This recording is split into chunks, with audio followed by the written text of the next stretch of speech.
Hello everybody, my name is Jayant. I'm an alcoholic. I have done this first time, so I don't know if I can do it properly. Well, I used to, I think I got addicted from the first drink. First drink I was drinking in a very, I used to get very high very quickly. And I came to know later that I did not have a thing called alcohol dehydrogenase, which breaks down the alcohol to acetic acid in water. It only stays at acetaldehyde in my body. That was a poison.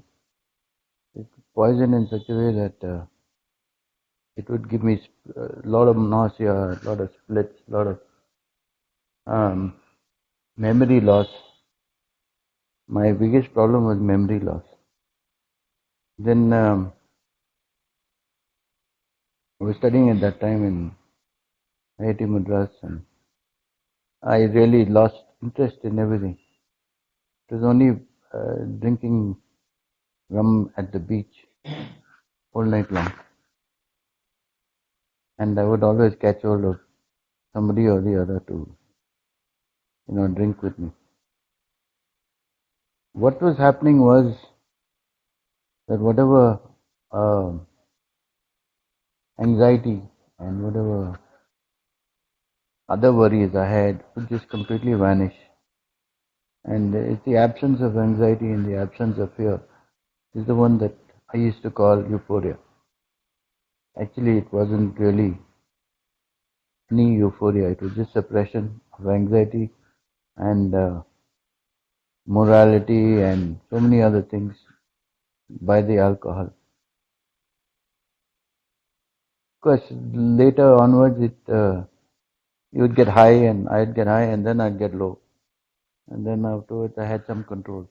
But after some time, it went high, low, then it'd get nervous, and I'd get like a jack in the box. I'd get hyper anxious. I'd get hyper critical. I'd get hyper. Whatever it had suppressed now is coming like 10 times more than normal. So I was overreacting everywhere. So the physical sort of lacuna which I had would turned into a huge psychological action reaction, high highs and low lows. And then the tremendous amount of remorse and guilt and shame and things like that, because the memory would black out. Now I didn't know at that time the memory had two components to it. One was a short-term memory, the other one was a long-term memory. The short-term memory is what is recorded in the incidents preceding the drinking. And the long-term memory is something that happened to me in childhood. The long-term memory would come back in the morning, but the short-term memory would not come. I didn't know what I had done. I didn't know what I had spoken. I don't know why my mood had gone up or down. In the beginning, it normally goes up. We call it jokos. Then afterwards, you get a little anxious and angry, so that we start to talk very violently or argumentatively. That's called bellicosity. The third one is you feel depressed, that you're again gone into the same old cycle, and that's called lacrimosity. And fourth is comatose, which is you fall flat on your face or you go to sleep. And then afterwards, in my mind, there's a thing that alcohol is good for me because I can go to sleep with it. It wasn't really sleep, it was passing out. So in the morning, I'd get very stretched and, nauseous and stuff like that. That's because of the acetaldehyde that had not got processed into acetic acid and water and had not gone out of my system. It was still there in the blood. So again and again and again and again, I had tried to do the willpower trip and not take that much, but again it would come. Now I didn't know that acetaldehyde stays in the body for up to 55 days. I was working in this chemistry lab and we'd give it to rats and the acetaldehyde just would stay. And then afterwards the rats would behave crazy, just like us. There's huge mood shifts, there's huge amount of, there's no tolerance to any, what we call stress sensitivity. There is huge amount of mental confusion. There is huge amount of basically some sort of overreaction to everything. All this I didn't know is because of acetaldehyde in the bloodstream. Nobody even talks about acetaldehyde. But the only thing is that everyone would say, "What have you drunk yesterday? Some must be some horrible liquor," because you get a gutter-like smell for the next 3-4 days coming out of your system, and everybody is saying, "Oh, you must have drunk yesterday also," and we say, "No, I haven't drunk for 3 days, but it's still coming out."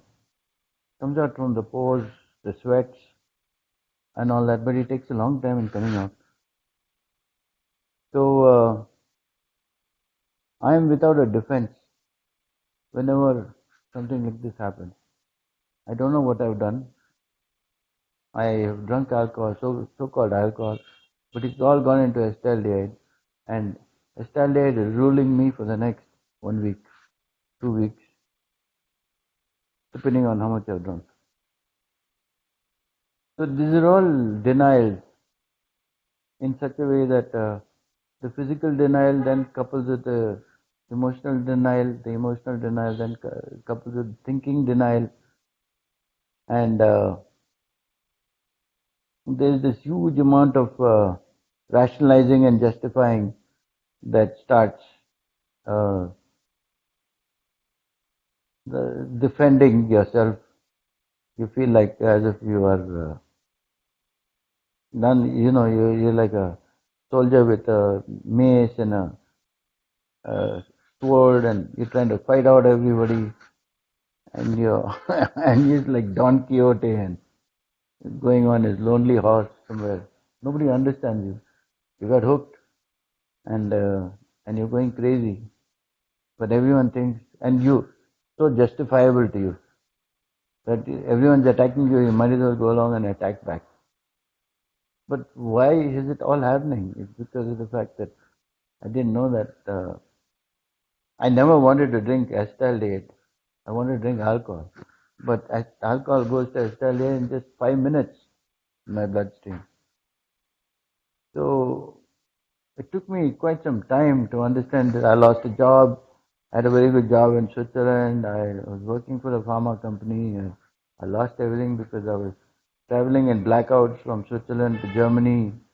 I was found lying on the road in the Autobahn, on the road next to my car. Why I did that, why I went to Germany, I don't remember. Why I went to France, I don't remember. I don't know what I was doing. So basically, it's a physical allergy. You call it physical allergy, then you call it emotional bankruptcy, spiritual bankruptcy. Okay, there are different words to it. But because I'm a chemical engineer, so I had to get down to more details. You see, there's different parts of my brain which have different amounts of blood supply, and the alcohol completely changes that blood supply totally. That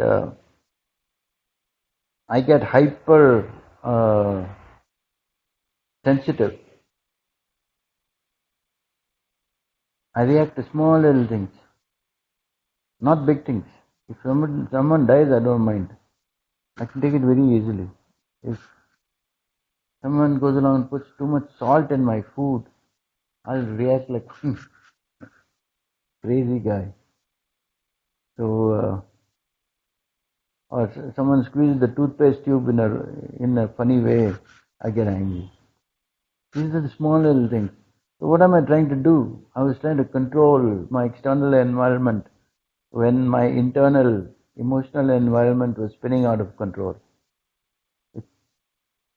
And why was it spinning out of control? Because of the fact that I had this huge chemical imbalance in my head, which had also gone into my body. My liver was only trying to process that acetyl which I'd thrown into the system, and the poor liver was overextended and working day and night. And because all the chemicals the liver was doing only that work because there was so much of shit to throw out of the body. It couldn't digest anything else. I got my acidity, I got my, esophagitis, I got my headache, I got my. Another thing that happened was that many times I'd just go right through a red light, and people would in the car would say, "Why are you going through a red light?" I said, "It's not red. It's like orangish red." I didn't know the alcohol had stopped an enzyme production in my eye that differentiated me from green and red, because everything was around, brownish orange in my head for about 10 hours till it started processing the alcohol out. So there's so many guys who die of accidents and because they go right through red lights because of alcohol. It's not that they're very high. It's just that in some bodies the chemical enzyme is not being produced properly. So then afterwards I take risks. I would go back on my work and I wouldn't be able to do many things in my work. I would always try to burn the midnight oil. I would work on Saturday nights, Sunday nights, and the whole of Sunday night, binge my work. From Friday I'd start and I'd land up working till Monday morning. I'd finish all my work. And the type of work which I was doing was in the chemical development wing. I had to do a lot of chemical reactions and all that. And Friday to Saturday and Sunday were holidays for the Swiss people. So I'd get the whole lab to myself. I'd finish everything. And what would I do? I'd get up in the morning on Monday and head towards the ski resort, Grindelwald or some place like that. And then I'd start boozing with them. So booze the whole week, not do any work, come back on Fridays and binge on work. Then go binge on booze. So the whole balance was, even the satisfaction was if I hadn't binged. If I had drunk, very normally, I would not feel satisfied. So there were so many other things which I can talk about. There is the way in which I would try to behave with everybody. I was extremely critical. I would say there's a sort of a perfection failure bind which I had in my head. I was trying to jump a 10 feet wall. I was the only guy who had these high standards, and everyone had lousy standards. I was the only guy who went for perfection. But I was so perfect in that perfection drive that I would fail miserably. I could never achieve it. It's like trying to jump a 10 feet wall. In the 10 feet wall, what happens to you? Nobody can jump a 10 feet wall. And so what happens? You meticulously plan your disaster. And then afterwards you feel sorry for yourself. And what's that sorry? Sorry is also another chemical which is internal fixing. Me being a chemist, I would know that acetylcholine is formed, and acetylcholine gives you a nice high, sort of a numb feeling. So I like that numb feeling.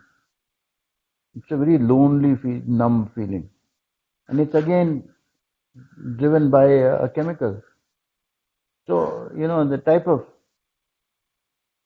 denial which I had about my thinking was that I would deny the fact that I have all these thinking defects.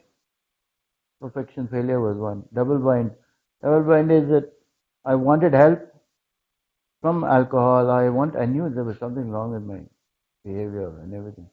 I wanted help, but again, when people suggested something, I would say, no, no, no, that's not the way to do it. That means I wanted help, but I wanted it my way. People would say, if you know what is the way, then why aren't you doing it? You know? So it was just a sort of a game playing or whatever you want to call it. People would say, oh, you're not serious. But I didn't know that at some level, this perfection failure bind was acting in my helping business also. In the sense that I refused to take help, or I wanted it my way. Like many people say, I'll go to AA meetings once a week. I got too much work. In 1 week of work, when you're binged on work for like 1 week, whatever happened 1 week before in an AA meeting, I'd completely forgotten it. No use going once a week. That's why the book it says very clearly, half measures the world does nothing. We stood at the turning point. We get little brief recovery followed by worse relapse if you have a half measure. And then you say, oh well, AA doesn't work. So double bind and perfection failure combined together makes AA doesn't work. And then afterwards, of course, you come back home, you don't know, you can't go to the AA meeting, you have no friends, everyone's gone away, you don't get invited to parties because you make an ass of yourself. And then afterwards, what do? I'd sit down at home and turn on the music loud and, don't allow anybody to come in. It's like what we call paralysis of loneliness, we call it. I was paralyzed in my loneliness. I loved it and I hated it. It was painful and so I justified my drinking. It wasn't solitude where, you meditate and things like that and you become higher consciousness. It was some sort of a loneliness that dragged you down into depression or anxiety or whatever. So there's another one which I used to be quite famous for was I do 5 days or 10 days of this sort of stuff. Binge on loneliness or binge on work or binge on alcohol. And then afterwards I say, okay, I gotta do one thing to get my life in order. What's that? I have to work day and night.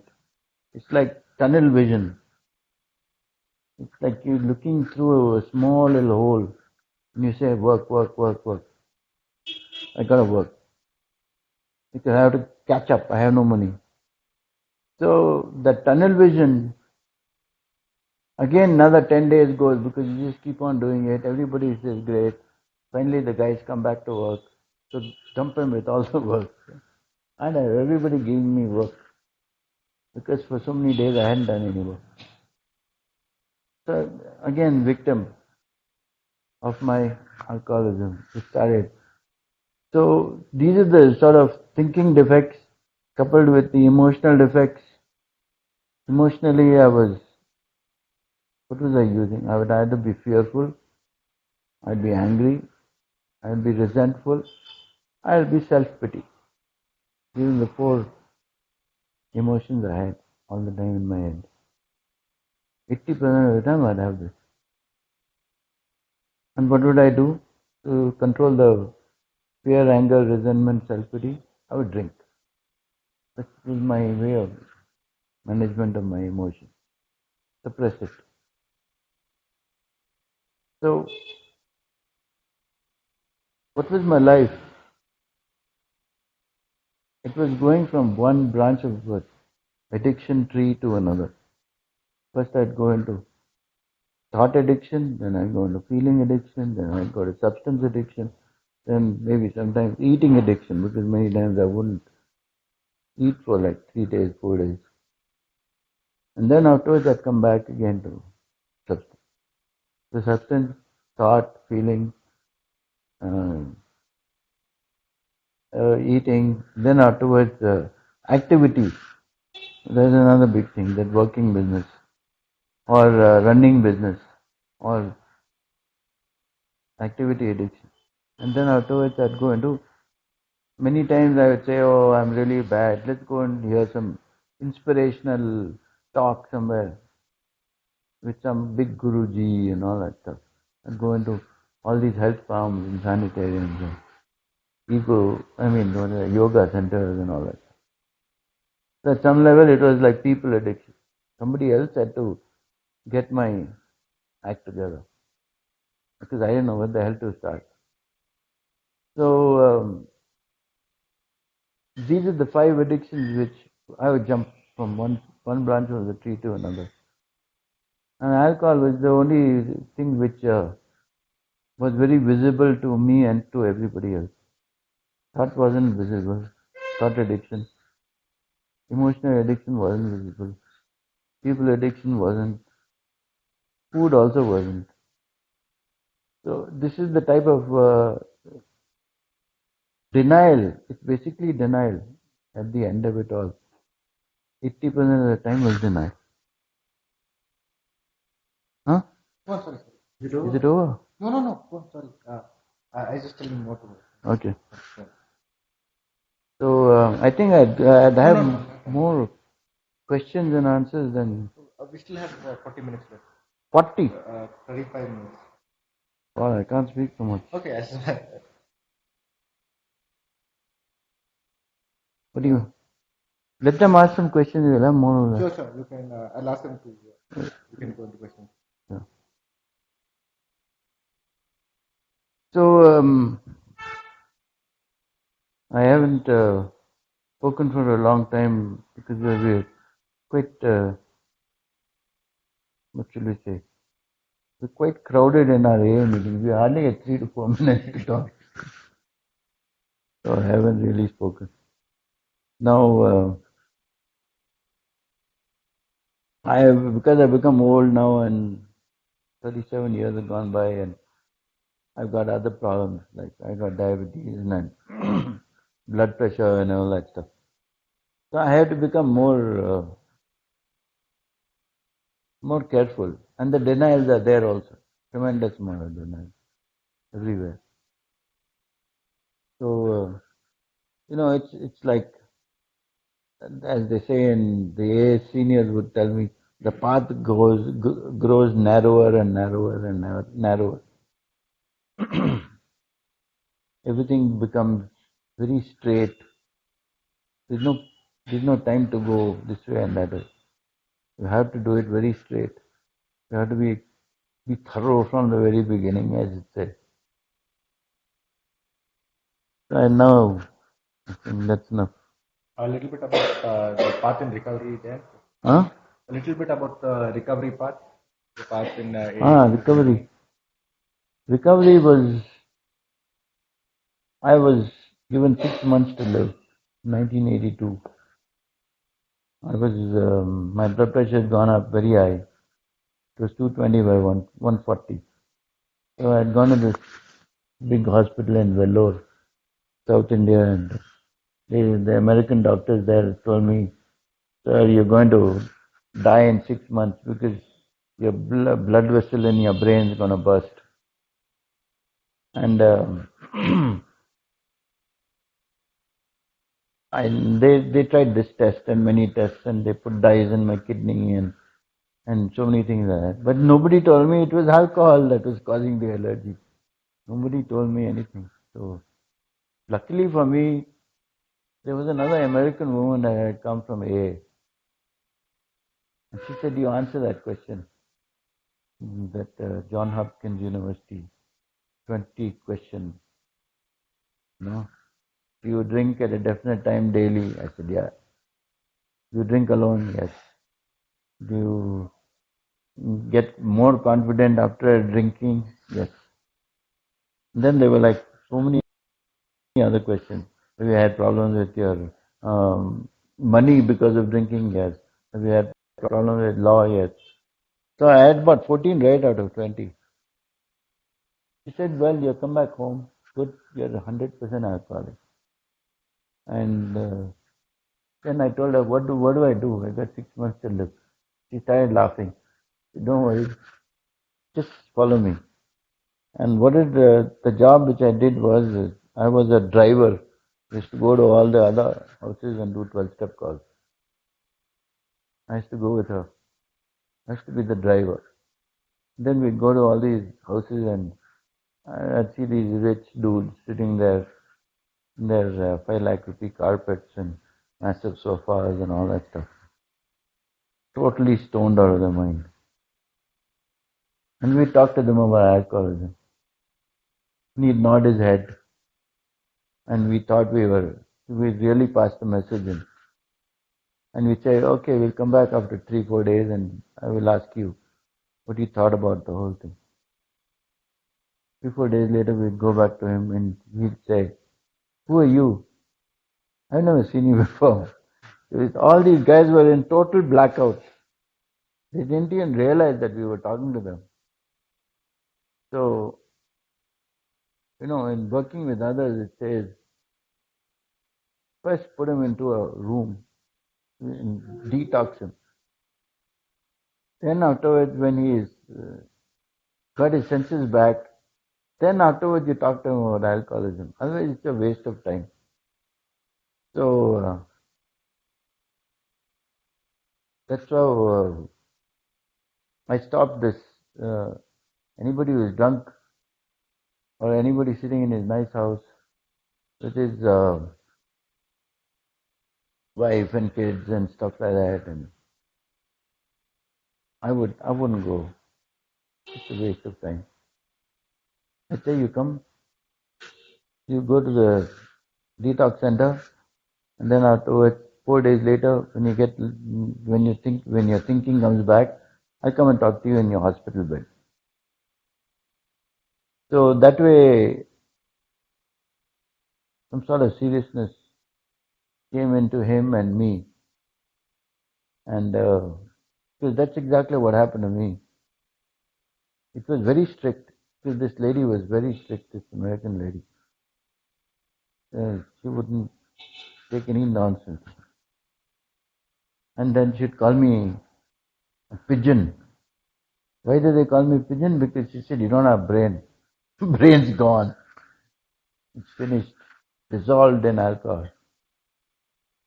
So I don't want you to, what you're thinking is all bullshit. What you're feeling is all crap. What you can only do, what are the 2 do's you have to do? Do not booze, do not use, and do the program. These are the 2 do's. That's all I can tell anybody in the beginning stages. Then afterwards, some other Americans would come in those days. I don't know what happened to them. Nowadays, they don't come that much. Actually, I used to be in Delhi, and these in Pan Am pilots would come, and they would ask one question like, what is one question you can say to an alcoholic who is just coming to the meeting? And I say, I'm going to talk to him about disease concept and this and that and all that. He said, no. Okay. Disease, they'll never even accept it. Just tell him one sentence. What is that? You are utterly useless.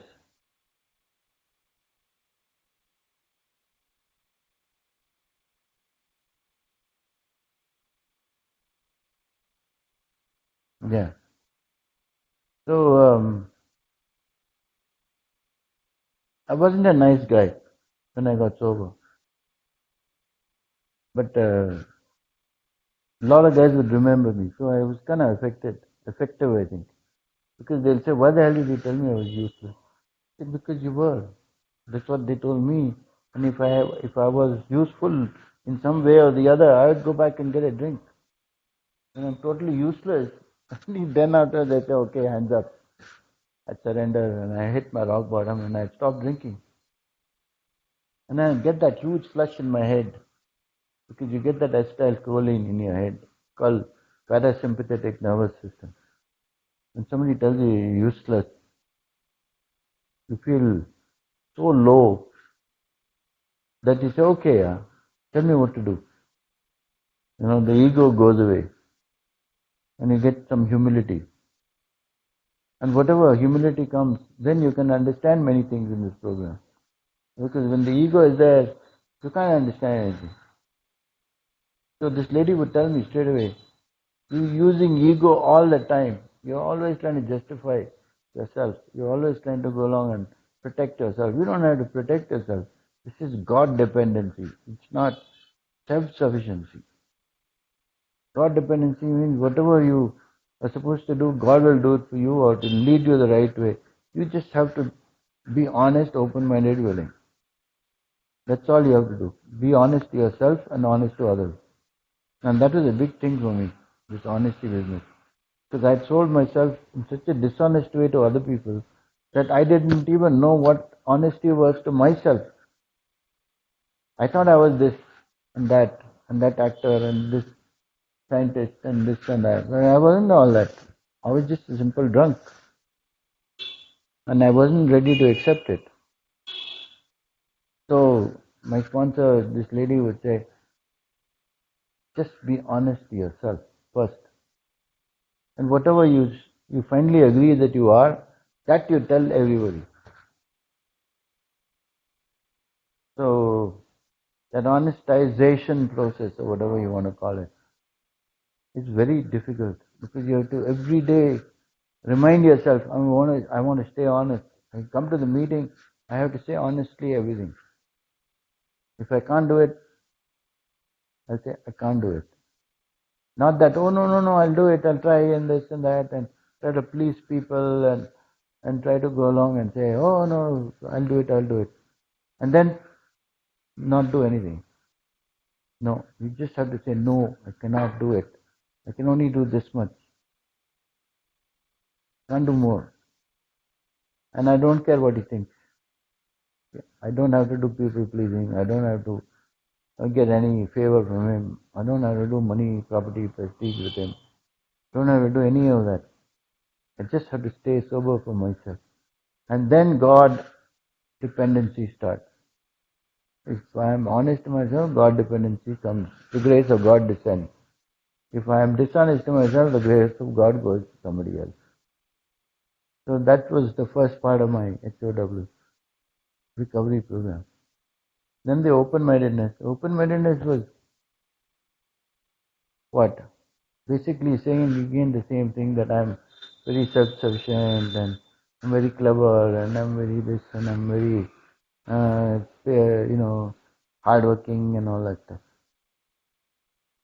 I have whatever that was there in my head was good for my work life, was good for my drinking days. Now is the living days. I had to live sober days. All those equations I had to let go. I had to say, I am dependent to be independent. Independent to be dependent. I didn't understand it in the beginning. When my sponsor would say, electricity, you depend on it to be independent of the darkness. Higher power, you're dependent on the higher power to be independent of drunkenness. So that dependence, independence, mutuality has to be understood in your head. And you must act out in that way. Yet at some level you must always say, I'm dependent on something or the other. Like I used to say, I'm dependent on my business. I was running a company at that time. I'm dependent on the buyers to give me back my money. Otherwise I can't rotate my business. I used to go and fight with everybody before.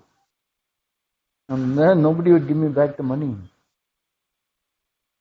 So, this whole sort of self-righteous, argumentative, ego-driven binges of mine was all part of my denial.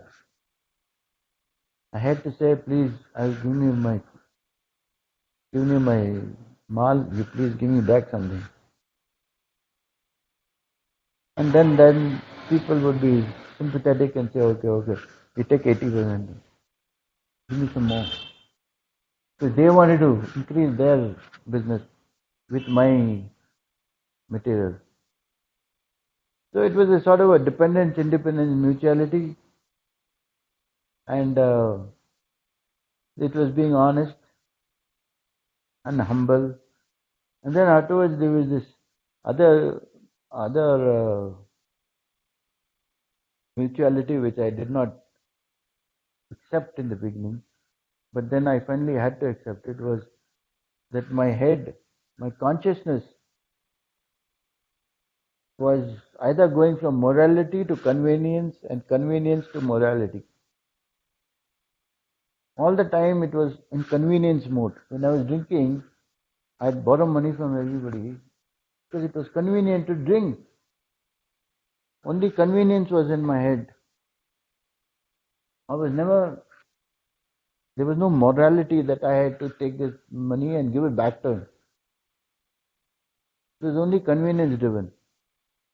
I'd park a car in a no parking zone, convenience driven. And then after that, drive the cops. Convenience driven.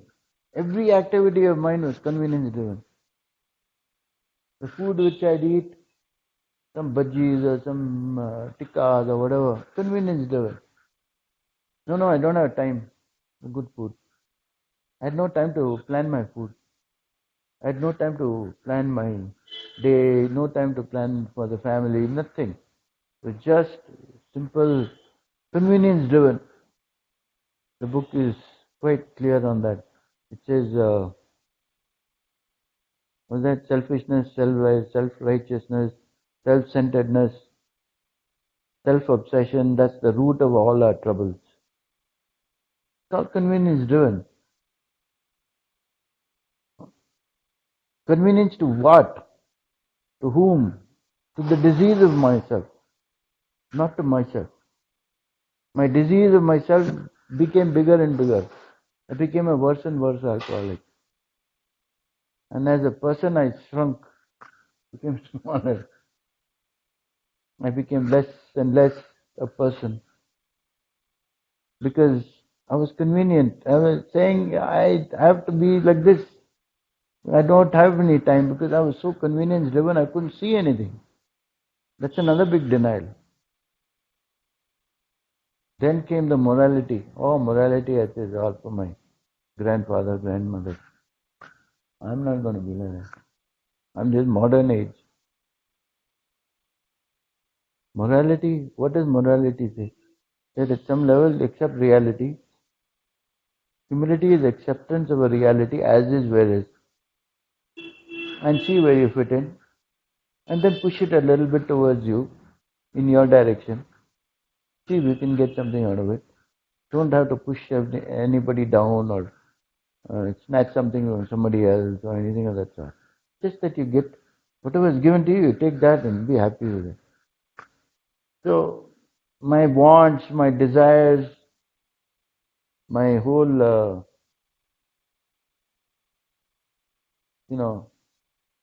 this money, property, prestige, another addiction. I had to show off to everybody.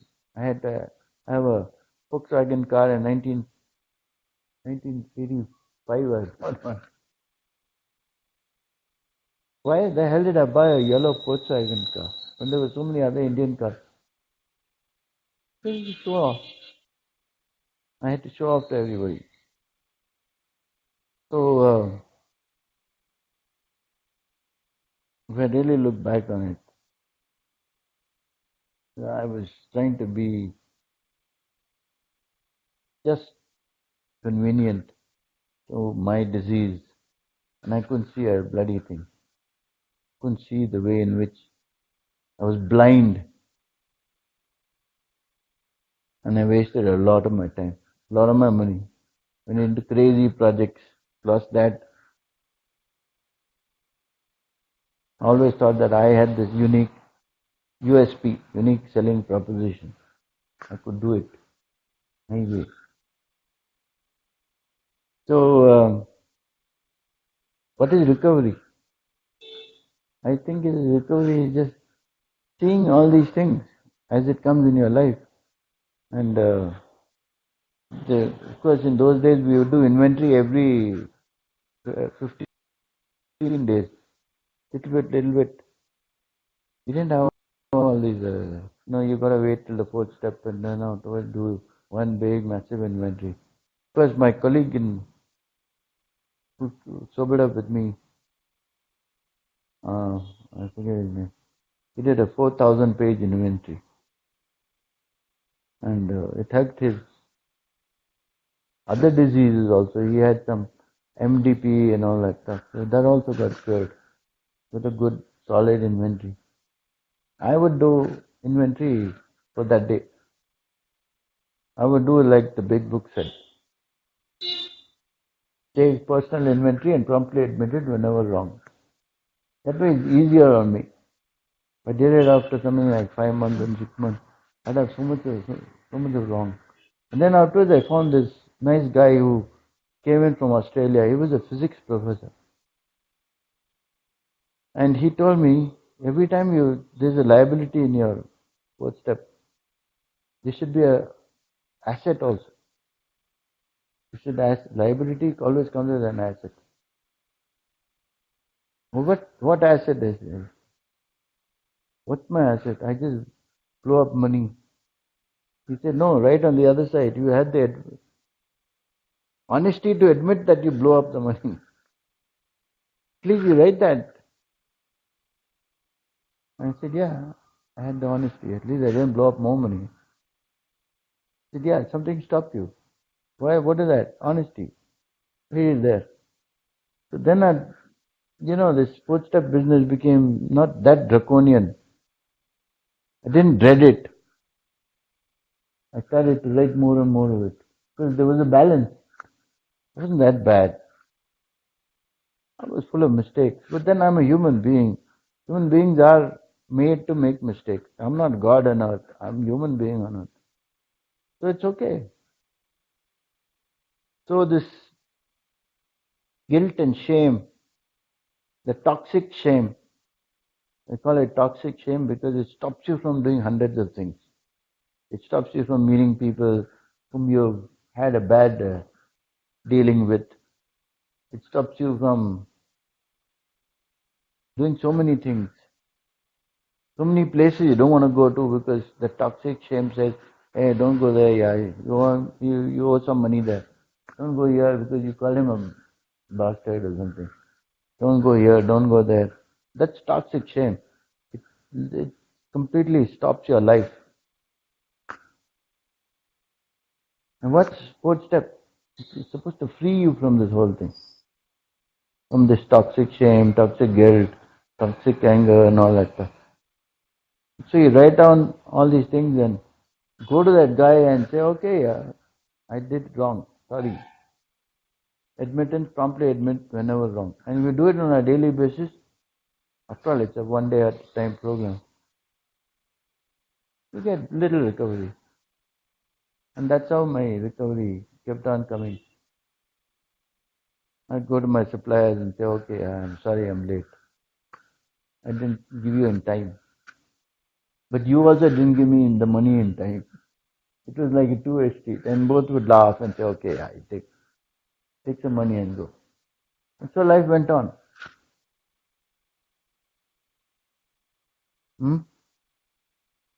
Overcome from a slip.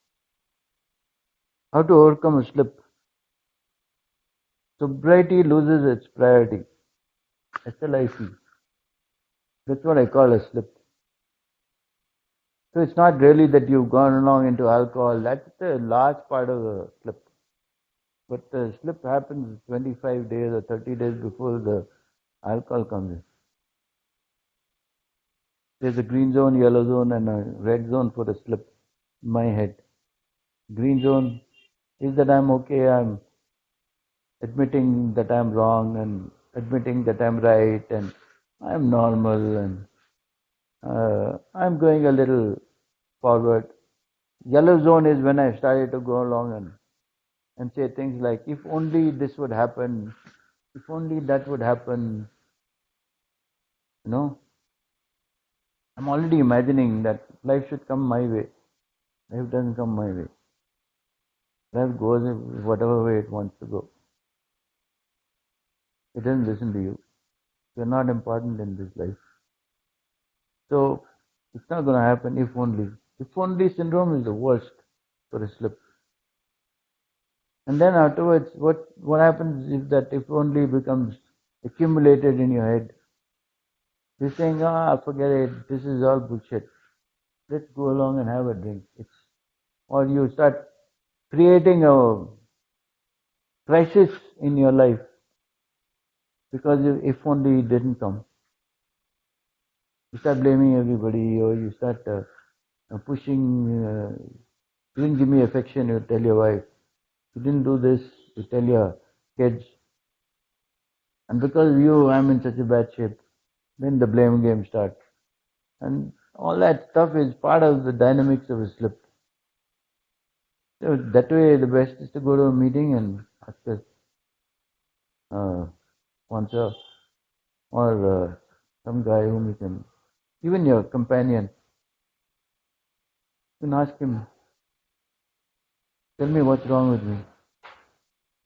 I'm thinking this way. So there's another good book which I used to read in those days. It was called Terry Gorsky, Terry Gorsky, SKY. He was written a book on slips, and I used to read that book. And he's got some 20 questions again. One of them is that if only syndrome. The other one is the blame game.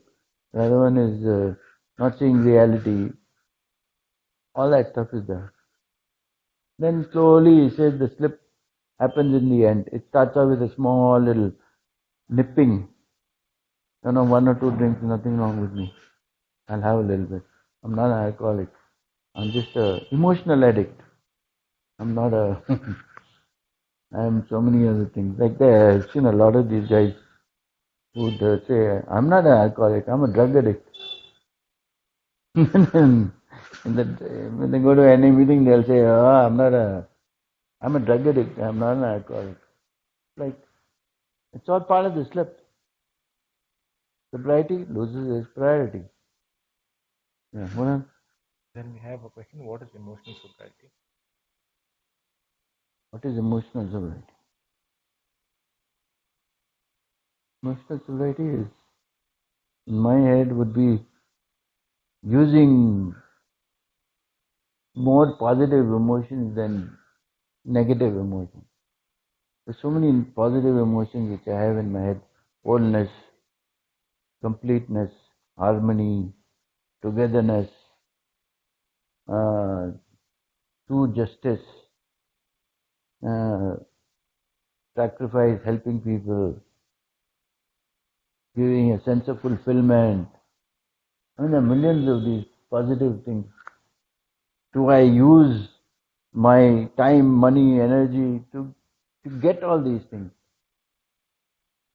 To have them inundate my head?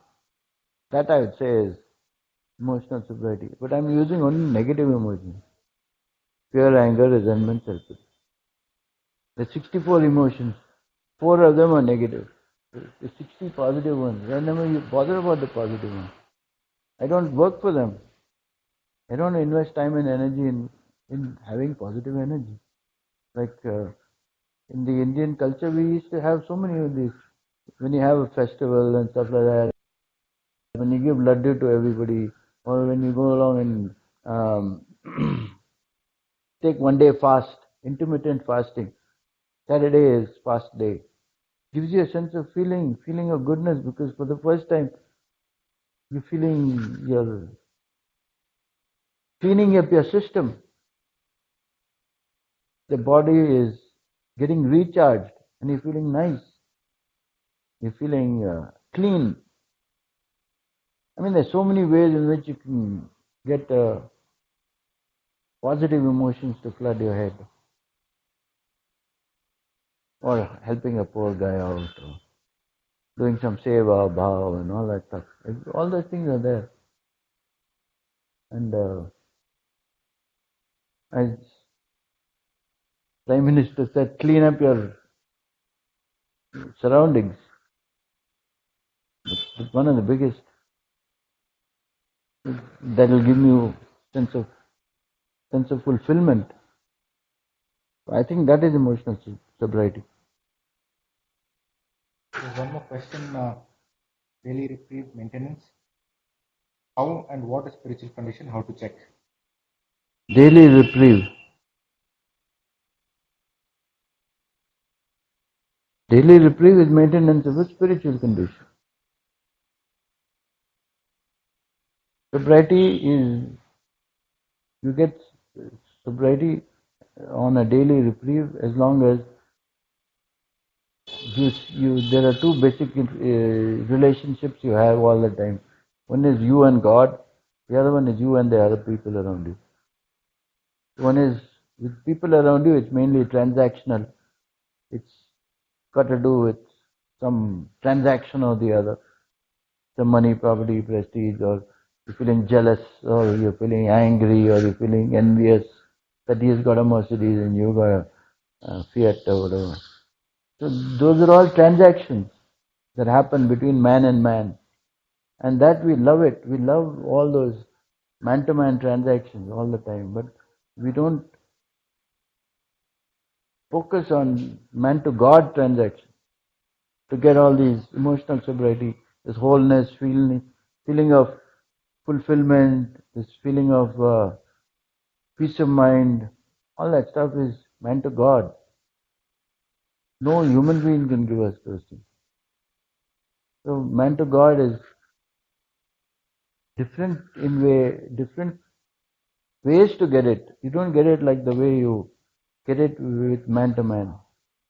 With God, you have to just keep silent, for example. Do meditation, for example. And the step 11 says very clearly, it says none of us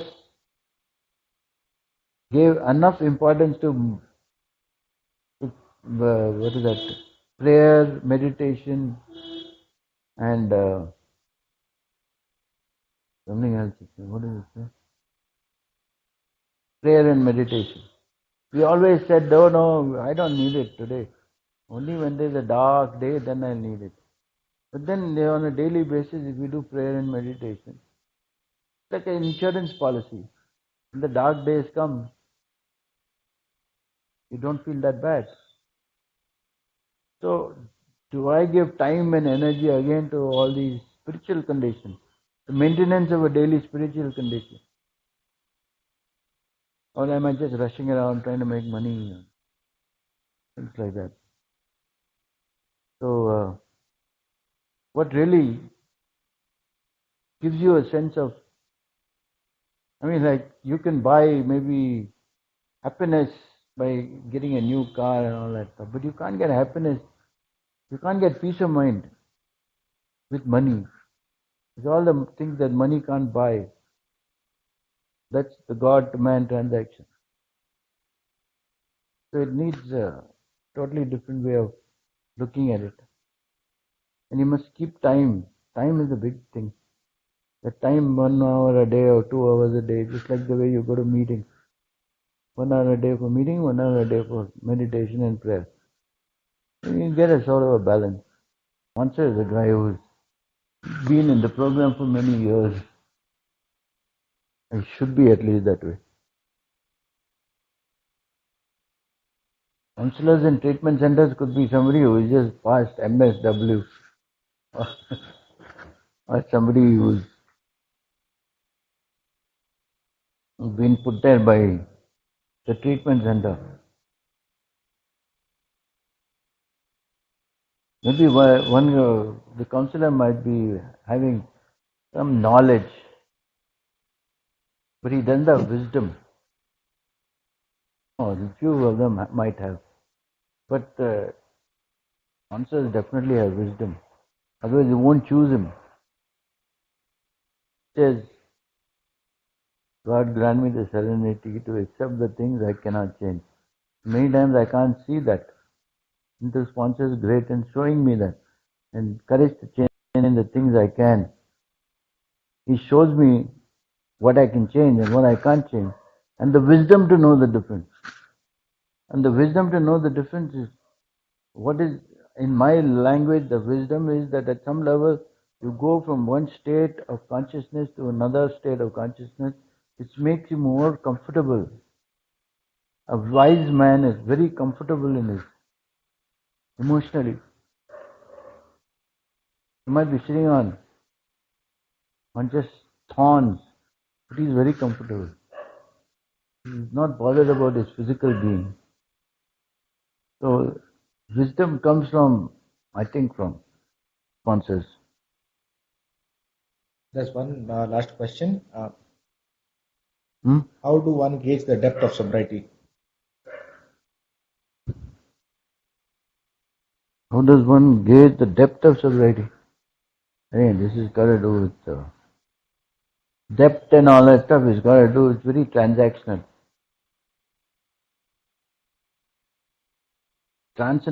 Sobriety is transcendental. It's got no depth and height and weight and length and all that stuff.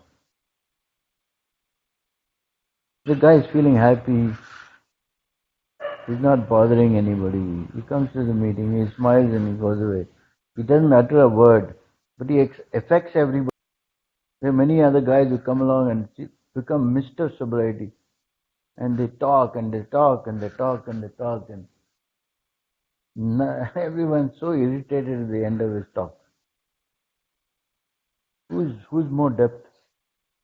The guy who kept quiet or the guy who talked like hell? I don't know. You decide. Thank you so much, Jayant. We have come to the end of our sharing time. Thank you. Thank you.